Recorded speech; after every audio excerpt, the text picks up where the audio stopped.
Have you ever witnessed a life-changing moment right in the middle of a foreclosure auction? In this story, a decorated war veteran stands on the courthouse steps, about to lose the farm his family has owned for 4 generations. Just when all hope seems lost, a senator's sudden arrival changes everything, freezing the auction and giving him one last shot at saving his home. But that's just the beginning of this incredible tale of resilience, reinvention, and the power of community. If you love heartfelt stories with real struggles and triumphant comebacks, you're in the right place. Listen through to the end to discover how one selfless act sparked a chain reaction that transformed not only a single farm, but an entire community. Don't forget to subscribe to our channel for more powerful, uplifting stories that prove it's never too late for a second chance. Thomas Fraser stood beneath the towering oak tree that marked the edge of the family plot, the wind howling around him as fat, wet snowflakes began to swirl in the twilight. The old man wore a threadbare parka and an even older baseball cap emblazoned with the Marine Corps emblem, an emblem he had carried with him since his return from Vietnam 5 decades earlier. He pressed his rough, calloused hand against the simple gravestone that bore the name of his wife, Marlene Fraser. "They might take the land tomorrow," he whispered into the cold air. "I'm sorry, Mar." The swirling snow intensified, and for a moment Thomas thought he could almost hear his wife's voice, reminding him to be strong. But the wind died, leaving only the hush of the falling snow. Tomorrow, at the county courthouse, the bank would finalize the foreclosure on Fraser Farm, a 100-year-old piece of land that had withstood the Great Depression, dust storms, and family tragedy only to face the slow erosion of modern debt. Thomas took a moment to recall how it had all slipped so quickly, one heart attack last spring that left him unable to tend the crops for 3 crucial months, a disastrous drop in corn prices, and a stack of mounting bills. He'd delayed every payment he could, but the bank's patience had thinned. Now they wanted to auction off the property, 300 acres that his grandfather, also named Thomas, had purchased with his World War I service bonus back in 1920. The knowledge of that rich heritage weighed on him like the impending storm clouds overhead. Snow began to fall with greater intensity, and Thomas turned slowly, trudging toward the small farmhouse where lights glowed in the windows. Inside, Lucy Fraser, his 28-year-old granddaughter who worked as a traveling nurse, was waiting. She had moved back to the property soon after finishing her program, mostly to help him maintain the farm. Her father, Thomas's only son, had died in Afghanistan almost 15 years ago, and Lucy was the sole link to the next generation of Frasers. Although she worked many hours away from home, she tried her best to be present when it mattered most, like tonight. Thomas paused at the fence to gaze across the dark fields.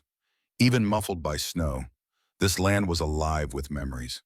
He pictured Marlene waving from the porch, recalling the laughter of their son David playing with Lucy by the barn when she was a toddler. Those ghosts of happiness now mingled with the sadness of losing both wife and child, of facing the potential end of a century-old tradition. As he adjusted his coat and stepped onto the porch, a gust of wind almost pulled the door from his grasp. Once inside, Lucy greeted him with relief etched into her features. "Grandpa, you're freezing," she scolded, drawing him toward the wood-burning stove. He didn't protest. He let her warm his hands, noticing the worry in her eyes. She knew as well as he did that tomorrow might be the last day they could rightly call themselves owners of Fraser Farm. He was trying to steel himself for that possibility, but the truth was he was exhausted. His bones ached from the cold, his heart from the prospect of losing Marlene's resting place, and his pride from having to stand by while everything he believed in slipped away. He forced a tired smile. "We'll see what tomorrow brings," he murmured. "For now, let's just be thankful for a roof over our heads." The next morning dawned as a pale gray smudge behind swirling clouds, the storm not yet spent. Lucy insisted on driving her Subaru out to the courthouse. Thomas, for once, did not argue his aging pickup had snow chains, but the transmission had been acting up, and Lucy's concern for his safety outweighed his stubborn pride. The roads were slick, and the swirling gusts threatened to send them sliding off into ditches. As they passed the sign that read Fraser Farm Est, 1920, Thomas looked away, not wanting Lucy to see the emotion in his eyes. They arrived at the courthouse, a stately old building with marble columns and steps already piled with snow, just in time for the scheduled auction. Inside, the hallway was crowded with people, some neighbors who had come out in support, and others who wore suits and carried folders detailing possible development plans.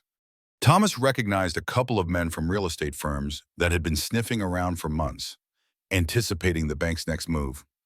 Lucy squeezed her grandfather's arm, and he patted her hand, though his own palm was sweating. The doors to the courtroom opened, revealing a modest space with faded wooden benches. At the front, near the judge's bench, stood Lisa Raines, a representative from the local bank that had handled Thomas's mortgage. She wore a crisp blazer and a politely sympathetic smile that didn't reach her eyes. Beside her was the bank's attorney, a tall, wiry man who reminded Thomas of a vulture perched on a branch. A scattering of bidders, some local farmers. Others out-of-town developers took seats near the front, scanning their documents. Thomas and Lucy settled into the second row. He felt a cold sweat break out under his collar as the clerk began reading the legal notice of foreclosure. The judge, Leonard Green, entered soon after. Judge Green was known in the county for his fair but unyielding demeanor. If the law was on the bank's side, he would enforce it. Thomas braced himself, right as the clerk asked if there were any last-minute objections. The doors at the back of the courtroom swung open. Everyone turned to stare as a petite woman in a heavy wool coat entered, her brow furrowed with determination. Thomas barely recognized her at first. But then he realized she was connected to Marjorie Smith, his elderly neighbor who had collapsed during the blizzard last week. He had raced through near whiteout conditions to get Marjorie to the hospital in time, a decision that had cost him the final meeting with his bankruptcy lawyer. The woman introduced herself as Caroline Smith, Marjorie's niece and an aide to Senator Catherine Maxwell, a legislator known statewide for her work supporting veterans issues. Your Honor, Caroline PM, we respectfully request a stay on these proceedings. We have significant new information. Her voice carried the conviction of someone determined to stand her ground. The bank's attorney rose, prepared to object, but the judge lifted a hand. I will allow a brief recess to consider this request, he declared firm. The gavel fell, echoing in the silent room. Thomas exchanged a baffled look with Lucy. Had some improbable intervention just walked through the door? It seemed too good to be true. Yet the resolve in Caroline Smith's eyes gave him a small spark of hope. For months, he had felt an inevitability about losing the farm. But now a new tension filled the room, an uncertainty that suggested maybe the conclusion wasn't written yet. When the brief recess was called, Lucy and Thomas followed Caroline Smith into a small side conference room. Once inside, Caroline wasted no time explaining the situation. My Aunt Marjorie credits you with saving her life, she said, her voice steady. She told me what happened, the blizzard, the broken roads, how you risked everything to drive her to the hospital. I'm here because I work closely with Senator Maxwell. And when I mentioned your name, the senator recognized your family farm. Thomas's brow furrowed in confusion. I don't understand. How would a senator know about Fraser Farm? Caroline's gaze flicked sympathetically to Lucy before returning to Thomas. Senator Maxwell had a bill passed 2 years ago, the Veteran Agricultural Preservation Act. It includes special provisions for farms owned by decorated veterans facing foreclosure. I did some digging and found out you were awarded the Bronze Star in Vietnam. Do you realize this might qualify you for immediate legal protection against accelerated foreclosure? Thomas shook his head, dumbfounded. He'd never heard of such an act. He rarely followed politics, especially in recent years, focusing instead on keeping his farm afloat. Lucy, however, leaned forward, her eyes bright. Are you saying they can't legally auction our farm without a specific review process from the VA?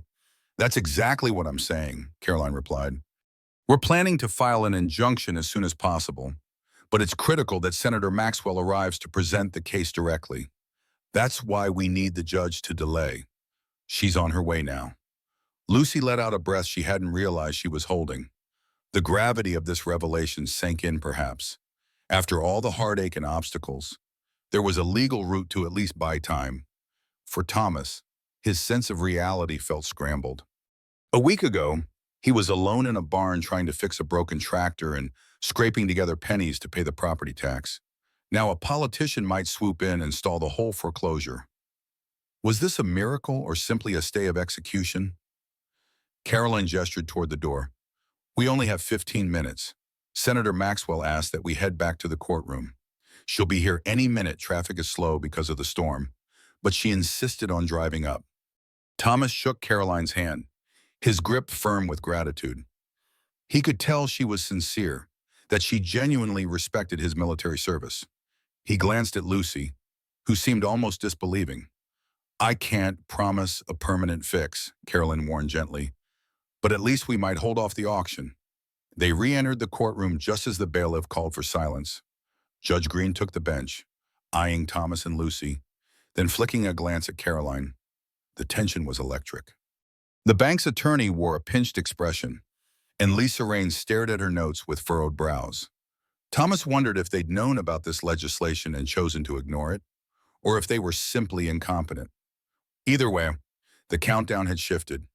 Everyone in the room braced for a new twist, especially Thomas, who gripped Lucy's hand so hard she felt the bones pressed together. She didn't complain, though. She understood the desperation. Just as Judge Green opened his mouth to address the request, the double doors to the courtroom swung open a second time. A tall, poised woman in a dark suit stepped through, accompanied by a single aide carrying a stack of papers. The hush that fell over the space was almost tangible.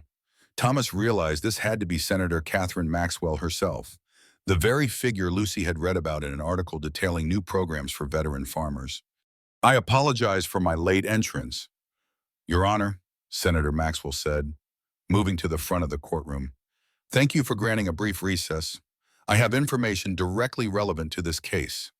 She set her papers down on the table beside Caroline, who had returned to her seat. The senator addressed the judge with calm authority. Mr. Fraser is a decorated Vietnam veteran, and we believe his property should be protected under the Veteran Agricultural Preservation Act, Section 12B. As such, any foreclosure proceedings must undergo additional review by the VA before they can proceed. A murmur rippled through the crowd.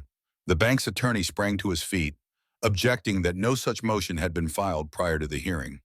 Senator Maxwell kept her composure. The act does not require prior notice if the veteran in question was not made aware of their rights. We intend to file the formal injunction within the hour. I respectfully ask the court to place a stay on the auction until that filing is processed. Judge Green frowned thoughtfully. Flipping through the documents Senator Maxwell handed him, after a tense moment, he nodded. I see. The law is quite clear. Mr. Fraser's Bronze Star and honorable discharge documentation appear to meet the qualifications under this legislation. He shifted his gaze to the bank's counsel. Unless you have compelling evidence to the contrary, I am bound to halt today's auction pending review. Thomas's heart hammered in his chest. The bank's attorney sputtered something about having been unaware of these provisions. Judge Green set the papers aside, removed his reading glasses, and announced, the foreclosure auction for Fraser Farm is hereby stayed for a minimum of 30 days while the Department of Veterans Affairs reviews the case. This hearing is adjourned. The gavel's crack rang through the room, followed by an explosion of shocked whispers. Lucy almost collapsed in relief. Grabbing Thomas's arm, Senator Maxwell turned to Caroline with a small, triumphant smile. The bank representative, Lisa Raines, stood rigid, her face pale, before she hastily gathered her files. Thomas felt dizzy. 30 days might not be a permanent solution, but it was a lifeline. Instead of walking out of this courthouse with nowhere to go, he'd been handed a reprieve. He swallowed, trying to find the right words to thank the senator, but she approached him first, extending her hand. Mr. Fraser, she said softly, it's an honor to finally meet you.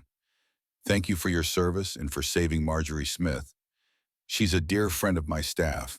I only did what anyone would do. Thomas managed. His voice trembled with both relief and disbelief. Senator Maxwell's expression was kind. Some might have stayed put until the storm passed, but you risked it all. That's why my office will do everything we can to ensure you get a fair chance. Let's talk, shall we? Thomas and Lucy found themselves ushered into a smaller conference room with Senator Maxwell, Caroline, Chen, and a couple of other aides. Snow still clung to their coats, and Lucy's cheeks were flushed pink from the cold. But neither she nor her grandfather could ignore the weight of this opportunity. The senator wasted no time pulling out documents and charts that detailed the Veteran Agricultural Preservation Act. This legislation was designed to protect decorated veterans who own farms and are facing financial hardship, Senator Maxwell explained, her tone earnest. Essentially, it prevents banks from rushing into foreclosure without giving the veteran an opportunity to restructure debt or apply for federal assistance. The challenge is that many veterans like yourself don't realize this protection exists. Lucy frowned, scanning the pages. The text was dense with legal language, referencing various codes and conditions.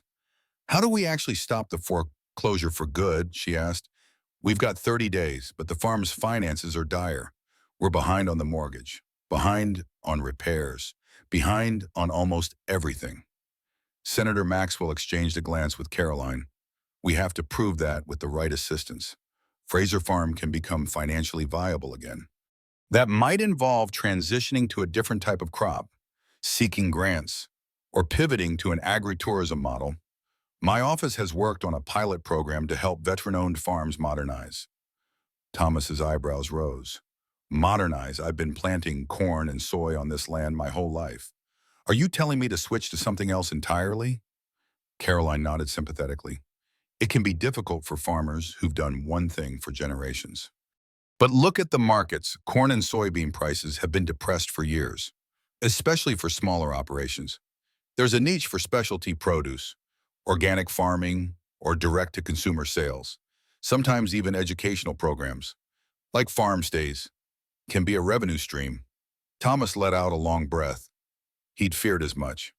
For a decade, he'd watched local farmers either sell to big corporations or shift to more boutique methods. He'd wanted to remain old school, believing the land was meant for feed corn and simple crops, but that approach had nearly ruined him. Senator Maxwell gently placed a hand on his arm. I'm not here to dictate what you should do, but I can connect you with experts who can evaluate Fraser Farm's soil, location, and your personal strengths. They'll help design a plan that suits your capabilities and respects the land's heritage. The key is showing the bank in the VA that you can service a restructured loan if it's granted. Lucy glanced at her grandfather. She could see the conflict in his eyes, the relief that they weren't losing the farm right away, but the fear of stepping into unknown territory. She cleared her throat. We'll do whatever it takes, she said firmly. Tell us who we should talk to. Thomas finally nodded, though his heart pounded with both hope and dread.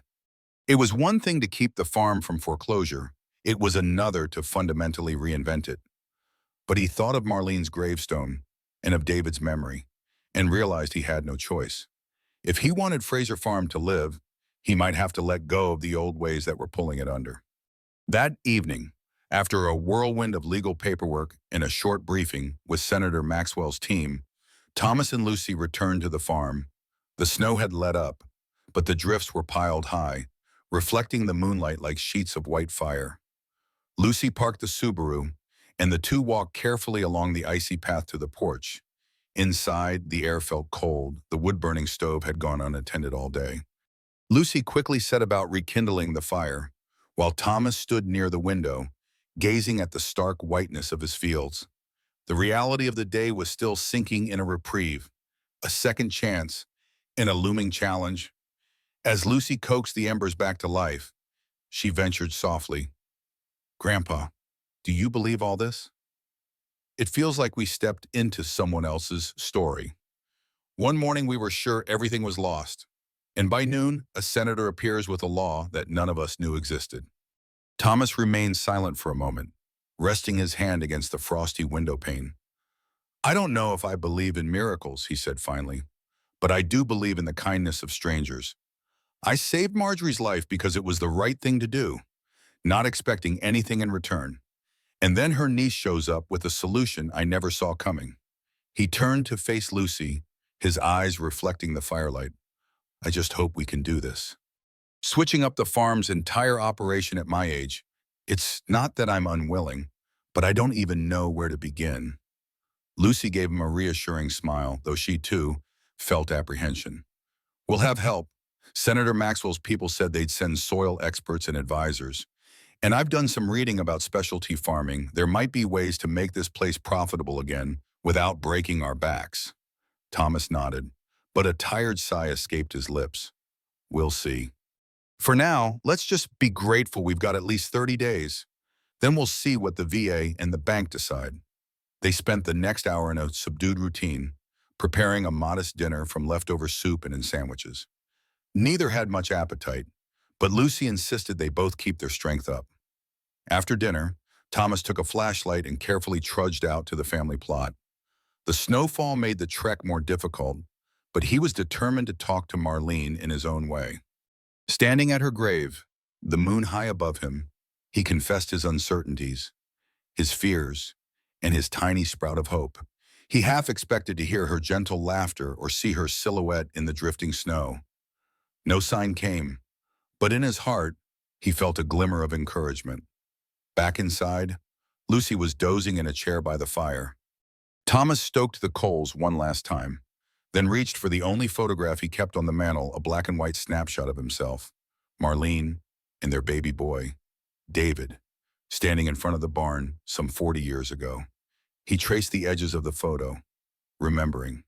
Tomorrow, he vowed, they would begin the process of saving this land. He just prayed the land still wanted to be saved. The following week passed in a blur of consultations and phone calls. True to her promise, Senator Maxwell dispatched a small team of agricultural experts to assess Fraser Farm's potential for specialty crops. Among them was Dr. Rosalind Carter, a soil scientist with a warm smile and a no-nonsense approach. She arrived in a battered Jeep, clad in waterproof boots and a heavy jacket, immediately winning Thomas's respect by asking first about his land's history rather than diving into modern solutions. As the two of them walked the property, Dr. Carter jotted notes on a clipboard. The topography on the north side might be ideal for a small orchard or even a berry patch, she remarked, pointing toward the gentle slope. Corn and soy are fine for large-scale operations, but you don't have enough acreage to compete with the big guys. Specialty produce could command higher prices. Thomas listened, chewing on his lip. I've never grown berries, he admitted. I don't know the first thing about them. We can teach you, Carter said kindly. And if that doesn't suit, there are other options. Mushrooms in a controlled environment, artisanal grains, or even high-end vegetables for local farm-to-table restaurants. The question is which route feels most natural to you and how soon we can get it into production.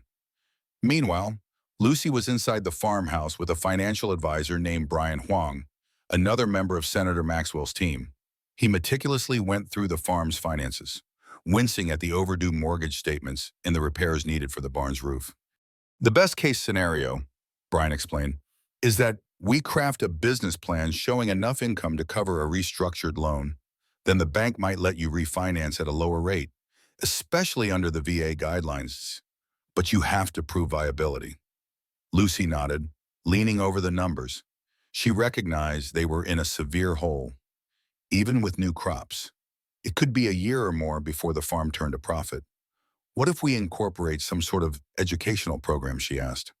Like a space where people can learn about organic farming or horticulture that might draw grants or community support. Brian brightened. Yes, that's definitely an angle. There are nonprofits that sponsor workshops for veterans transitioning to agriculture. If we can tie this farm to that cause, especially with Thomas's background, it could open up more funding streams. By late afternoon, Thomas and Dr. Carter rejoined Lucy and Brian around the old oak dining table. An avalanche of paperwork, charts, and feasibility studies covered every inch. The conversation was intense but hopeful, discussing crop rotations, greenhouse possibilities, solar panels, and ways to market direct to consumers. For Thomas, it felt like stepping onto a moving train at full speed. He'd always believed in simple methods: plow, plant, pray for rain, but now he was hearing talk of climate-controlled systems, advanced irrigation technologies, and brand building. Yet Lucy's enthusiasm buoyed him. Whenever he felt overwhelmed, he'd catch her excited grin, see her scribbling notes, and realize that maybe the future of Fraser Farm wasn't about preserving it in amber, but rather letting it evolve. By the end of the second week, the team had assembled a preliminary transition plan. It was a thick binder of data, projections, and recommended steps enough paper, Thomas joked, to smother a cow. Inside, the plan proposed a gradual phase-out of traditional corn and soy in favor of a mixed approach of berry orchard on the north slope, a small greenhouse for vegetables year-round, and an experimental patch for mushrooms that could be sold to local restaurants at premium prices. To Thomas's surprise, the bank representative Lisa Raines suddenly became much more cooperative once she realized the Veteran Agricultural Preservation Act might generate negative publicity if they forced a decorated veteran off his land. She tentatively offered to consider a refinance package if the VA approved a guarantee. "Our board is willing to work with you, Mr. Fraser," she said in an apologetic tone. "We just need assurances you can meet your obligations." Lucy, though relieved by the shift, couldn't help but feel a twinge of bitterness. It was as if the bank only cared once a high-profile senator showed up. Still, she bit her tongue. Their priority now was to keep Fraser Farm afloat, not to pick fights. During this hectic period, Thomas experienced a moment of crisis. Late one night, unable to sleep, he slipped on his coat and ventured into the barn. The space still smelled of hay and engine oil, carrying echoes of the years he'd spent there fixing tractors, storing harvests, teaching David how to check for pests in the grain with only a single lantern. He made his way to a dusty corner where old tools lay scattered. He picked up a broken pitchfork handle and remembered how Marlene used to tease him about never throwing anything away. In the quiet of the barn, the reality of this new chapter sank in. He felt tears sting his eyes. "I'm sorry," he whispered to the shadows, unsure if he was apologizing to Marlene, David, or the farm itself. "I should have seen this coming. Should have changed sooner." After a few minutes, Lucy appeared, her flashlight beam dancing across the barn walls. She found him with tears on his cheeks. "Grandpa," she said softly, stepping closer. "Please don't blame yourself. Times changed. You did the best you could." Thomas swallowed hard. I built my whole life around this. I fought in Vietnam, dreaming of the day I'd come home to these fields, do what my father did, pass it on to your father, and so on. Now it feels like we're tearing up everything I know." Lucy wrapped an arm around his shoulder, her own voice trembling. "We're not tearing it up, Grandpa. We're saving it. We're making sure it has a future so that maybe my children, or their children, can walk this land. But to do that, we have to adapt." Her words echoed in the dark barn, and for the first time that night, Thomas felt a fragile sense of solace. She was right. Adapting wasn't betraying the farm. It was the only way to keep it alive. The official VA inspection came a few days later, led by a stern-faced woman named Raquel Donnelly. She arrived in a government car, stepping out with a clipboard and a purposeful stride. Lucy and Thomas guided her around the property, pointing out areas where they planned new crops, showing the structural condition of the barn, and highlighting the old irrigation system that needed upgrades. Donnelly took copious notes. Occasionally, she'd ask direct questions: how soon they could plant the berries, how they'd ensure a stable revenue within 12 months, whether they had labor arranged for harvest time. She barely reacted to Thomas's war stories or Lucy's earnest enthusiasm for advanced horticulture methods. Her focus was purely on financial viability. By the time they wrapped up, Donnelly's expression had softened a bit. "I've visited dozens of distressed farms. Mr. Fraser," she said, slipping her pen into her breast pocket. "Many owners hold on to the past too tightly and refuse to budge, but it seems you're open to changing your approach. That's a good sign. The VA can provide some guaranteed loan options pending certain conditions." Thomas felt Lucy's reassuring hand on his arm. "Conditions?" he asked, bracing himself. "You'll need to submit a final business plan within 2 weeks." Donnelly replied, "It must demonstrate projected revenue streams, Show how you'll handle immediate cash flow and indicate you have a lender like your current bank willing to refinance under the VA guarantee. If that's all in place, we'll push for a formal extension beyond the initial 30 days. Thomas nodded, his mind swimming. 2 weeks to create a plan that would determine the fate of Fraser Farm. Lucy, however, was already pulling out her notepad, scribbling down the details. "We'll have it ready," she promised. Over the next few days, the farmhouse felt like a command center. Dr. Terry Carter and Brian Huang made daily visits, refining numbers, adjusting timelines. Lucy's laptop was always open, with multiple spreadsheets tracking everything from greenhouse buildings costs to potential buyers for specialty mushrooms. Thomas contributed what he could, offering insights on the land's seasonal patterns where the snow melted first, how certain corners of the fields tended to flood, what pests to watch out for in early summer. In the midst of this controlled chaos, a phone call came from Senator Maxwell herself. She commended their progress and hinted that if Fraser Farm showed real promise, her office might feature it as a pilot program to demonstrate how legislative support could revitalize veteran-owned farmland. Lucy nearly jumped at the opportunity, but Thomas felt uneasy about turning his personal struggle into a political showcase. Still, he recognized that publicity could spur more resources. One evening after the advisors had left, Lucy and Thomas sat by the fireplace, going over the final details for the business plan. A hush fell between them as they surveyed the neat columns of numbers and the carefully spelled out responsibilities. Lucy could see her grandfather's quiet resolve.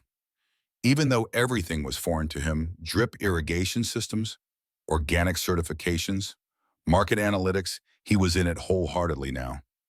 "We can do this," she said gently. "We just have to believe." When the 2-week deadline arrived, Lucy emailed the final business plan to Raquel Donnelly at the VA and forwarded it to Lisa Raines at the bank.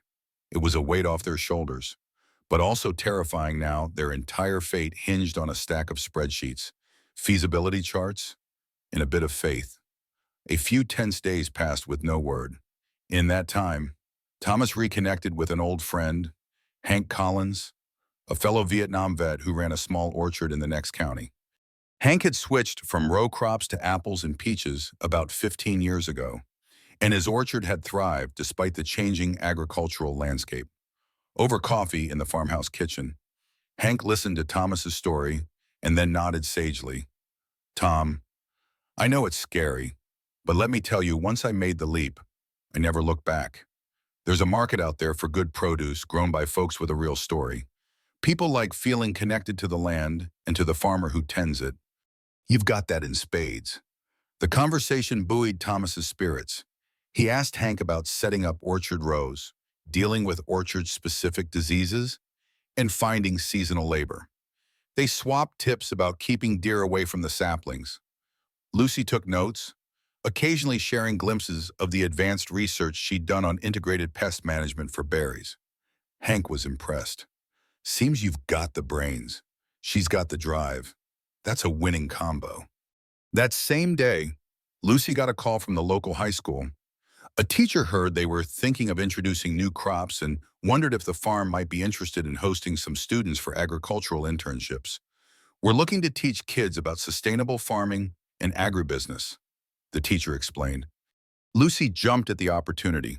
If they were going to transform, why not engage the community from the start in the quiet evening?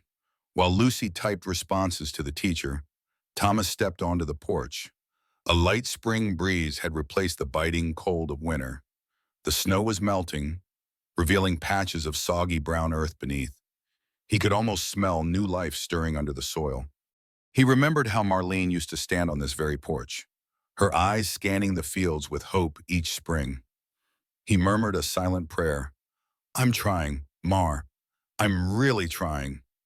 His phone rang a jarring tone that still felt alien to him, as Lucy had replaced his old flip phone with a smartphone capable of checking emails. Glancing at the screen, he saw it was from the VA's office, a text stating that Donnelly would call in the morning with an update. Thomas's heart lurched. The morning. He exhaled, gripping the railing. At least they weren't ignoring them.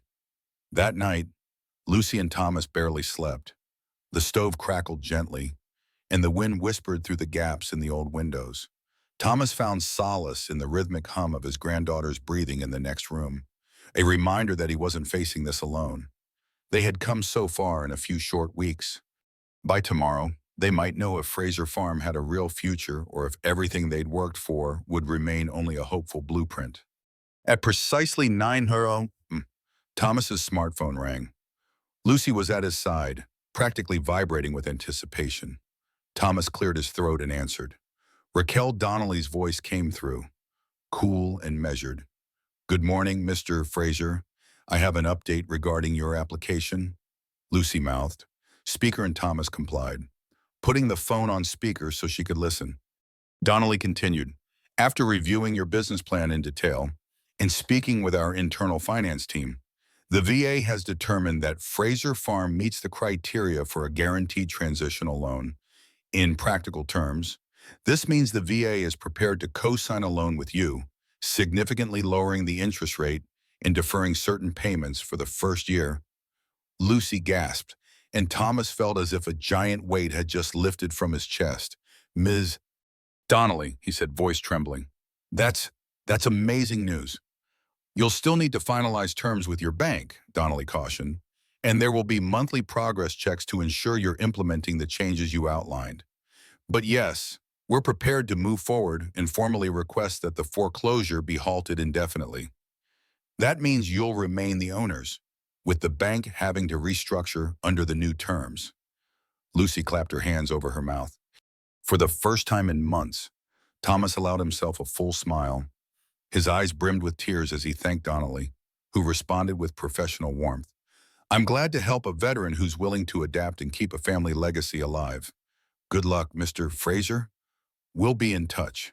The call ended, and Lucy squealed, throwing her arms around her grandfather. We did it, she cried, though Thomas quickly pointed out, well, we haven't done everything yet, but we have a chance now, Lucy. A real chance. They spent the next hour calling Senator Maxwell's office to share the update, emailing Dr. Carter and Brian, and letting Hank Collins know the good news. That evening, the local bank officially reached out, and a subdued but pleasant Lisa Raines congratulated Thomas.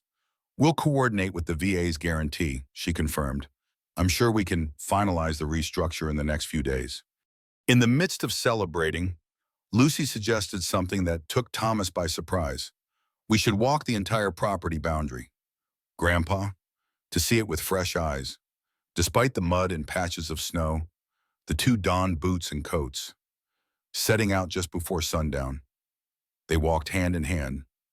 They passed the barn, the dormant fields, the small spring creek, the fence line that separated Fraser Farm from the next property. Every few minutes, Lucy would comment on a patch of land that might suit blueberries or an ideal spot for a greenhouse. Thomas sometimes chuckled at her excitement. Other times, he grew quiet, imagining how different the farm would look if all these plans came to fruition. A part of him mourned the old ways, but a larger part recognized that hope was better than stubborn nostalgia.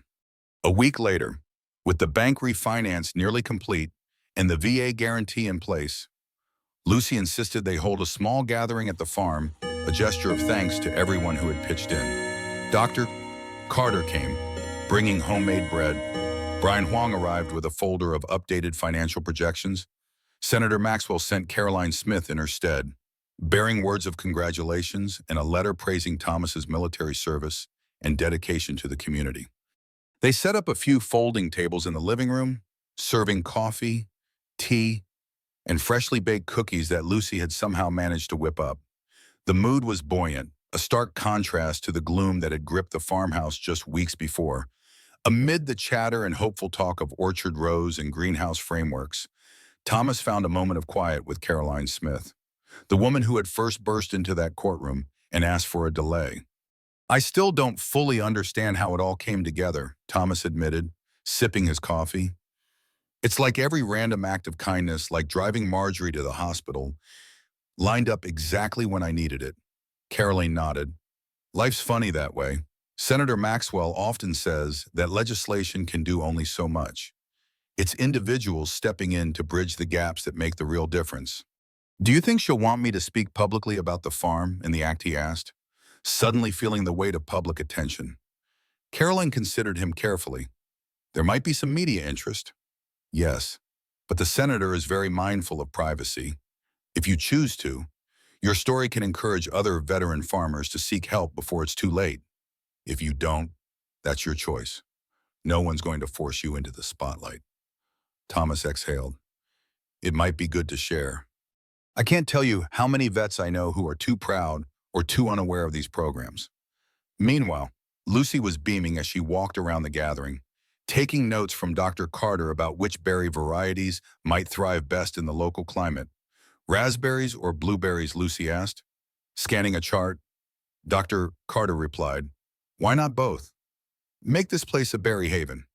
Standing nearby, Brian Huang chimed in, we'll also want to look into local markets, maybe a pick-your-own season for families. That could be an amazing community draw. Lucy's eyes lit up. I love that idea. It ties people closer to the land. Later that evening, when the guests dispersed, the farmhouse fell into a peaceful calm. Lucy and Thomas sat together in the living room, the table still strewn with coffee cups and leftover cookies. I don't know about you, Lucy said, but it feels like the real work is just starting. Thomas chuckled, leaning back in his chair. Certainly does. But tonight, let's enjoy this moment. He pulled out his old pocket watch, a relic from his own grandfather, and checked the time. 9 p.m., he murmured. And we're on the cusp of a brand new day for Fraser Farm. He glanced at Lucy, who smiled in return. The swirl of fear and uncertainty had quieted. In its place was a confident resolve. Spring arrived in earnest over the next month, and Fraser Farm began transforming. A local contractor helped Lucy and Thomas construct 2 large hoop house greenhouses.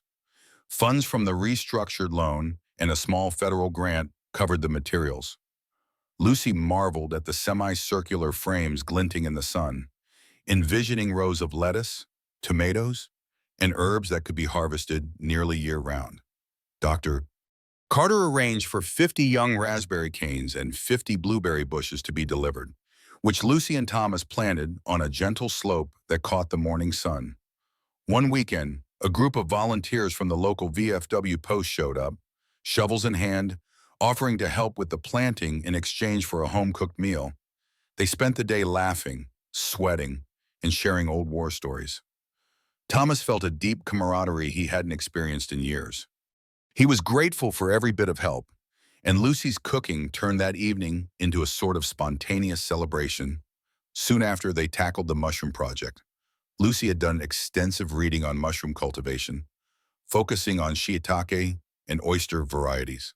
They cleared space in one corner of the barn, setting up humidifiers and shelving. It's a bit of an experiment, Lucy admitted, but if it works, we can sell them to fancy restaurants in the city for a good price. Thomas was skeptical at first. Mushrooms in his barn.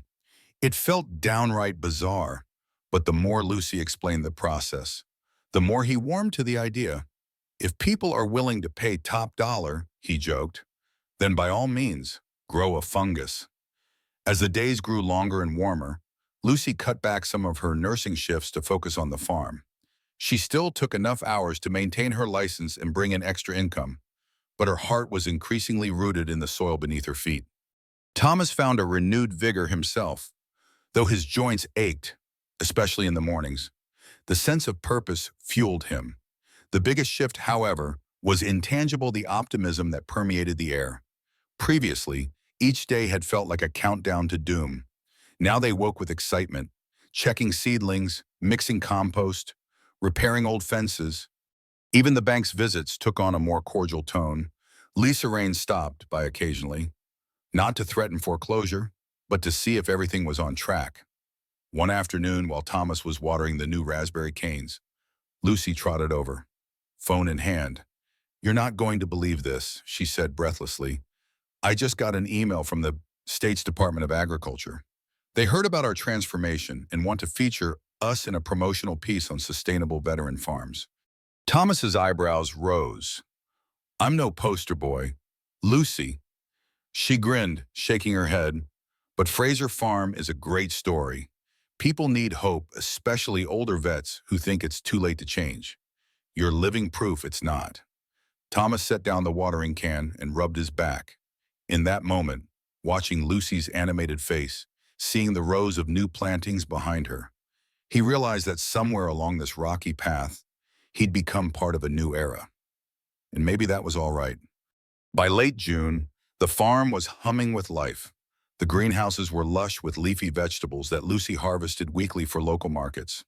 The berry bushes displayed clusters of small, firm fruit that would soon be ready to pick.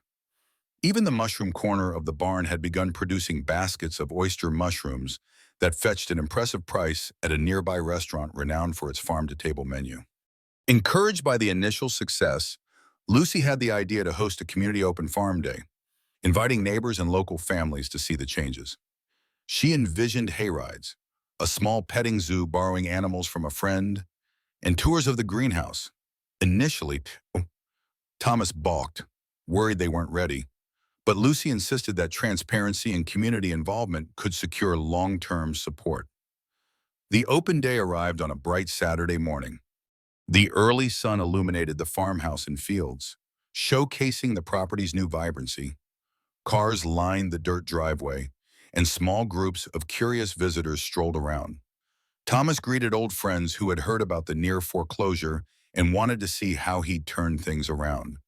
Parents with children marveled at the neat rows of lettuce and tomatoes under the greenhouse's arching plastic. Lucy led small group tours, explaining sustainable practices and how the VA loan guarantee made it possible. Around midday, a group of men in matching polo shirts approached. Having overheard Lucy's mention of the Veteran Agricultural Preservation Act, they introduced themselves as members of a local American Legion post. "We'd love to learn how to replicate your success for other vets." One man explained, "Some of our folks are struggling with their family farms, too." Thomas stood by quietly at first, letting Lucy do the talking. But when he saw the men's sincerity, he stepped forward. "I was about ready to lose everything," he admitted, recalling the humiliating day at the courthouse. "Didn't know I even qualified for assistance. But between Senator Maxwell's team and my granddaughter's perseverance, we found a path. If it can happen here, it can happen for others." The men exchanged looks of genuine hope. "Would you be willing to speak at our next Legion meeting?" one asked. "Just to share your story and the resources that saved your farm," Thomas hesitated. Public speaking wasn't his forte. But he looked at Lucy, who gave him an encouraging nod. "Sure," he said quietly. "If it helps one more vet hold on to their land, I'll do it." The day ended with a small potluck on the lawn. Picnic tables groaned with homemade dishes, casseroles, pies, fresh salads brimming with produce from the new greenhouse. As the sun dipped toward the horizon, a sense of fellowship settled over everyone present. It was more than just a successful event. It was a reclaiming of Fraser Farm's place in the community. That night, after the last guest left, Lucy and Thomas sat on the porch, legs sore, hearts full. "This feels right," Lucy said, sipping iced tea. "Like we're not just saving our farm, we're helping others see it's possible to adapt." Thomas watched fireflies blink across the field. "I guess old dogs can learn new tricks," he said, voice tinged with a playful self-awareness. 1 year later, Fraser Farm stood as a testament to resilience and transformation.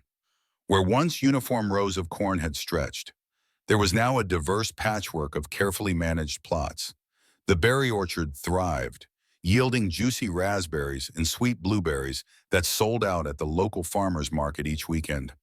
The greenhouses provided a steady stream of fresh produce not only to the community, but also to upscale restaurants in the nearby city. Meanwhile, the barn's mushroom section had become a reliable source of gourmet oyster and shiitake mushrooms, establishing Fraser Farm's name as a premier supplier. Thomas Fraser moved a bit slower these days, leaning occasionally on a sturdy walking stick, handmade by one of the veterans he had inspired through his story, yet his eyes shone with renewed purpose. He now spent much of his time mentoring other veterans who were curious about sustainable farming. Senator Maxwell's office had officially designated Fraser Farm as part of a pilot program for veteran-led agricultural outreach. Veteran support groups organized monthly visits, allowing those returning from service to explore the healing routine of farm life. More than once, Thomas saw in their faces the same mix of weariness and cautious optimism he'd once carried himself. Lucy, on the other hand, had found her calling in bridging medicine and agriculture. She developed small workshops in the greenhouse, teaching families how to grow their own produce and explaining nutritional benefits. Her nursing background gave her a unique perspective on health, and local news outlets began to feature her as a rising voice in community well-being. She still worked shifts at the hospital, but the farm had her heart. Fraser Farm's financial picture also improved. The restructured loan under the VA guarantee allowed them manageable payments, and with multiple revenue streams, berries, vegetables, mushrooms, educational programs, they were not only stable but turning a modest profit during the first harvest celebration, which they turned into an annual event. Thomas remembered standing at the barn door, listening to the laughter and clinking of glasses, reflecting that he once believed the farm would die with him. Now it felt like it would outlive him by many generations. Judge Green, who had halted the foreclosure, paid a visit during that year's harvest festival. He walked the fields, marveling at the changes, and told Thomas he was glad to have played a small role in seeing justice done. As for the bank, they discreetly benefited from the positive press around veteran-supported agriculture. And while Lisa Raines had moved to a different branch, the new representative maintained a supportive relationship with Fraser Farm. The day after the festival, Thomas found himself by Marlene's grave once again, the same oak tree overhead gently rustling its leaves. This time the wind was warm, carrying the scent of earth and ripe fruit. He placed a small bouquet of her favorite wildflowers and spoke softly. "We're still here, Mar, not in the way I ever expected, but we're here. Lucy's got a whole new set of dreams for this place, and I'm even teaching folks half my age." He chuckled, thinking how proud Marlene would be that he'd embraced change without losing the love he had for this land. He left the family plot to join Lucy at the orchard, where a group of veterans waited with baskets in hand. As he approached, Lucy flashed him a radiant smile, full of excitement. The future they had saved was blossoming before their eyes, and in every patch of soil, they had embedded the values that once seemed threatened with extinction: family, service, resilience, and the steady beating heart of the farm itself. Looking back, it's clear that every obstacle we face can become the seed of a new beginning. For Thomas Fraser, nearly losing the farm wasn't the end. It was the spark that ignited a complete transformation. Seeing veterans gather in the fields, families savor the fruit from newly planted orchards, and neighbors rally around a shared vision reminds us that when we adapt and come together, we can create a future we never dared to imagine. What part of this story moved you the most? Do you believe in the power of community support? Let us know your thoughts in the comments below, and feel free to share your own experiences or ideas. Your input might just spark another life-changing idea for someone else. Thank you for being here, and don't forget to like, subscribe, and hit the notification bell so we can continue sharing more inspiring stories with you.